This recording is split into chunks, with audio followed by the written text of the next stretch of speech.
Hello world of YouTube.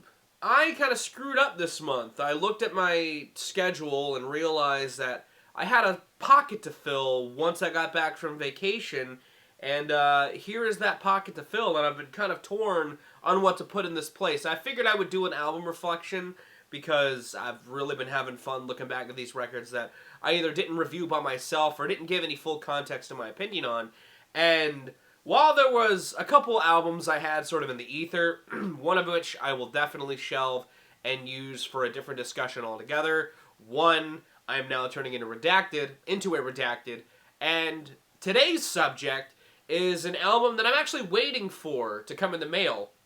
It's the only pre-order I have in the ether, and even though it's not the complete package that it was originally released with, it is an album that also recently had a 10-year anniversary that I would love to celebrate and talk about, because even upon release, it was praised pretty well-roundedly.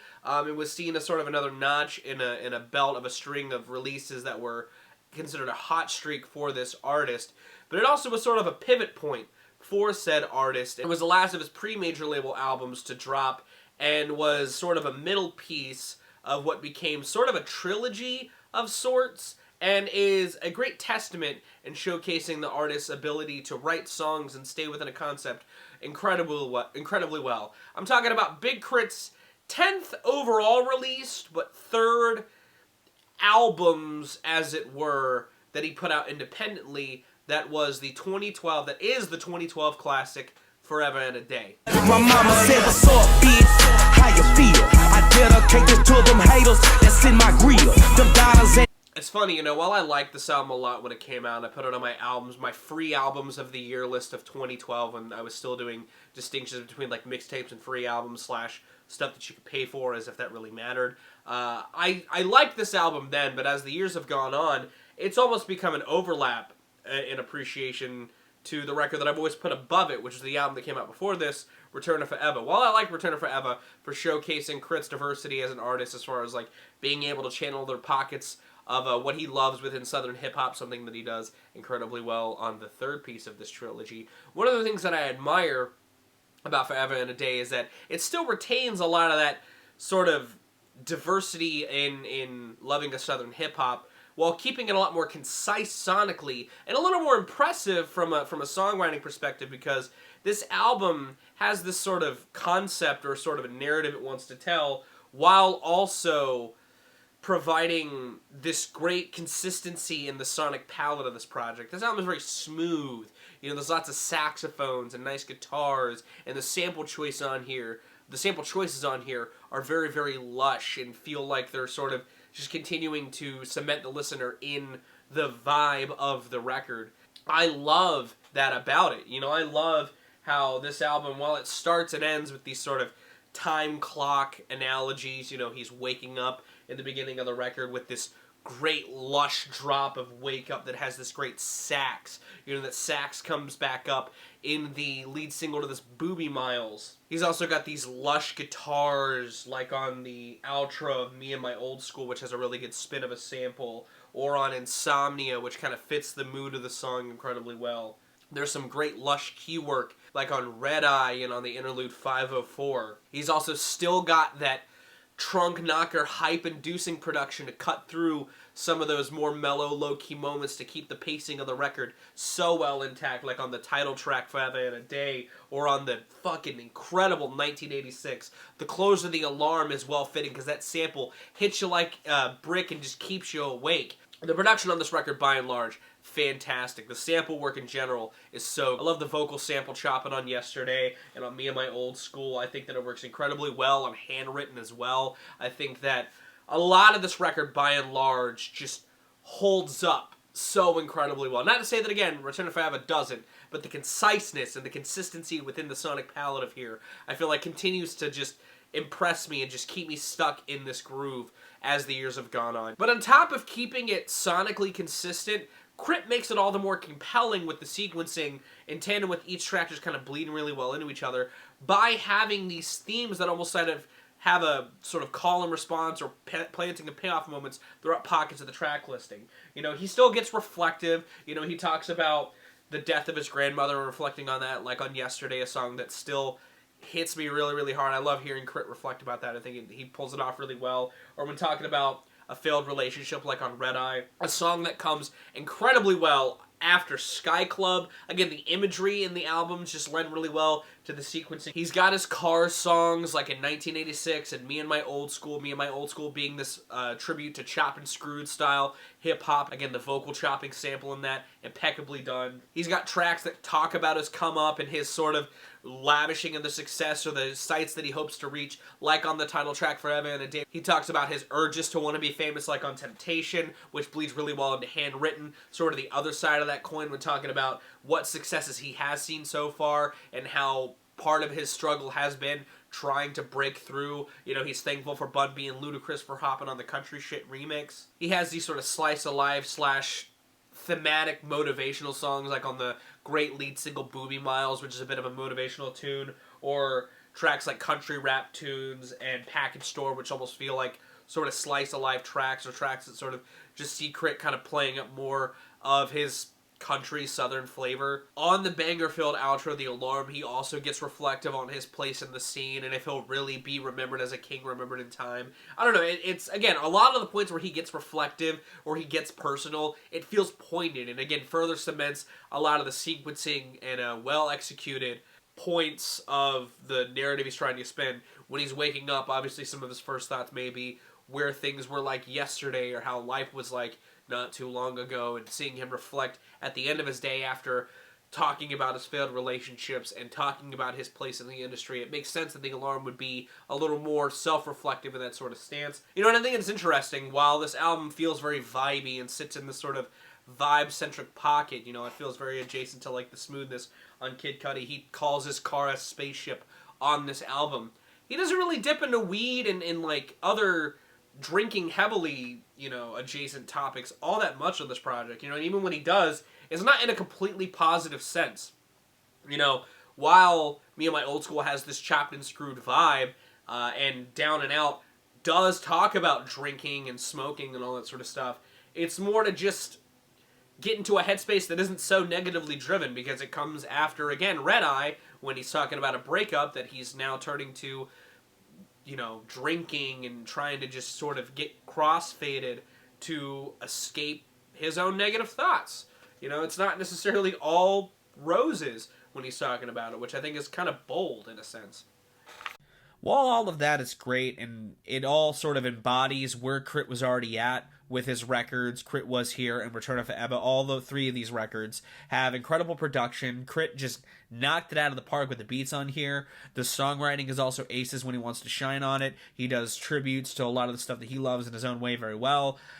What sets this record that notch closer to like bigger horizons, that cements it more as a pivot point, are the hooks on here. Yeah, there were hooks on Return of Forever and KRIT Was Here. There's a lot of very catchy songs, especially on Return of Forever. You know, Dreamin', My Sub, American Rap Star. All those tracks have good catchy hooks, but I mean, almost every song on this album has a hook that never lets go. You know, Booby Miles, Forever and a Day, Me and My Old School. That vocal chopped hook is so catchy, along with the vocal chopped up sample of Handwriting and how KRIT melds his own lyrics on top of that. Or on Insomnia, the sort of lengthier driven hook of that song fits a lot of the energy on like Forever and a Day's hook, or at least does the same job at like just setting a stage. You know, 1986 obviously being another catchy ass tune. It just creates that next level that, again, the more that I sit with it, I really appreciate, because he finds that balance of what he was thriving in with some new goodness that just keeps me coming back every time. And I feel like at the time that was all a lot of stuff that I enjoyed about this record, and it was something a lot of people really enjoyed about this record. This record did get a lot of praise when it came out, but it was also, again, sort of just kind of in the shadow of Return of Forever, and I think it was because that, in tandem with KRIT Was Here, were his sort of huge breakout points in the scene, as it were. Even though he'd been on this grind for a long time, While this record was praised in its time for being just another great notch in KRIT's belt, no, it was like he thought this shit out. Sounds focused, It right? sounds focused. It sounds like he's like, you know what? This is what I'm gonna do, and I'm gonna stick to it. And he delivered. He delivered. it was also kind of living in the shadow of the two records that came before it that kind of helped put KRIT even more of a prominence into the mainstream. And again, this was kind of a pivot point for KRIT because it saw him taking all those ideas, reining them into a cool concept. It's just unfortunate that post this album's release, KRIT did kind of drop a handful of major label records that didn't quite see the same success as these three tapes, and it almost seems like sort of the end of an era to some people. I would argue differently. While I think KRIT's major label records have definitely bogged down his discography, And I say that as like at the time sort of thing, because obviously Forever Is a Mighty Long Time, a classic. I've really grown to like KRIT Is Here. As you guys have known, it's one of my favorite redacteds. And Live from the Underground is a pretty solid record. I almost did a reflecting on that record, but instead decided to highlight an actual classic in this. Because while I like Live from the Underground, and it would make an interesting reflecting on in a sort of how does KRIT's real major label step forward hold up, Forever and a Day is like just golden age KRIT thriving in a good pocket.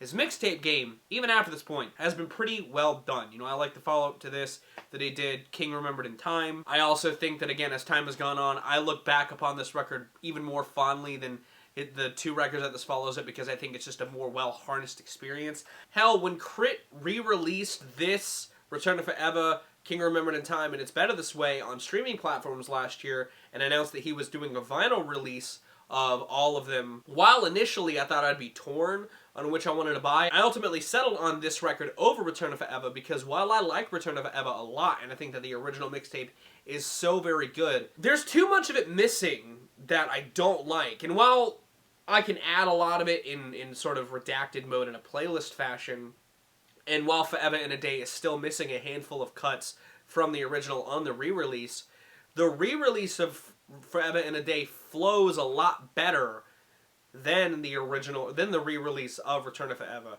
And even in saying that, there's only one song missing from the entirety of the album on all streaming. This album in general is just a record that I continue to revisit, and I would almost say it's a staple release in KRIT's catalog to this day. It's a release that showcases his greatness as a songwriter. The beats on here are absolutely incredible. I think that it's maybe one of the best entry points into KRIT's catalog. While I like Return to Forever, I could give somebody Forever in a Day that likes hip-hop or likes pockets of hip-hop, and I think that they would get more out of it because of how concise and well-paced and well-sequenced it is. You know, I talked about how cool it was that Sky Club bled into Red Eye. I also think it makes sense that Me and My Old School bleeds really well into 1986. I think Wake Up, the song that sort of acts as a good motivational sort of start the day jam, bleeds really well into Yesterday. I think the first run of the record from Wake Up through Booby Miles is just smoothie, creamy greatness that Forever and a Day, the title track, cuts through like a knife at the perfect point. In fact, the one thing I'm really bummed about out of the whole vinyl release is that Booby Miles isn't going to be on it if it's the track listing that's on streaming, because it's not on that track listing, which is mad unfortunate, because I think Booby Miles is an incredible KRIT song, and it's a shame it's not on there, because it's also just so smooth. I think Temptation leads really well into Handwriting, and I wish that Handwriting were on streaming, because that's, again, a great sort of 1-2 punch of sequencing done right. I think that this record is just incredible, and I feel like if you haven't listened to Big KRIT, if you aren't a KRIT fan like I am, spin Forever in a Day. Give it a spin. Re-spin it if you haven't spun it in a while. It turned 10 recently, and I feel like it's easily the best showcasing of why KRIT needed to be in the industry, and I'm glad that he did get more recognition in the form of major label support after this. It's just unfortunate that that led to him dropping some of his least compelling material that he'd done up to that point in his career. And those are my thoughts and reflections of Forever and a Day. What are your thoughts on Forever and a Day? Do you like this album? Do you like Big KRIT? Let me know your thoughts in the comments down below. If you did like this video, be sure to give it a like. If you want to see more of my music, gaming, and general nerdy content, be sure to subscribe. Special thanks to my patrons if you want to join the ranks to get early access to content, exclusive content, or to help drive the community. It's linked in the description. while my streaming schedule is still going to be a little wonky over the next couple of weeks, I'm hoping to get things a little more back in order on the channel over the next couple of weeks. Next week, in general, I'm hoping to just have sort of a normal week as far as recording, editing, and posting goes, because even this week I'll be pushing back a couple things to hit the weekend as opposed to dropping on Friday as they normally would. But either way, thank you for sticking around. Thank you for watching. I'm going to go. I've been Viral Rack. You guys have good lives and situations, and I'll see you another day.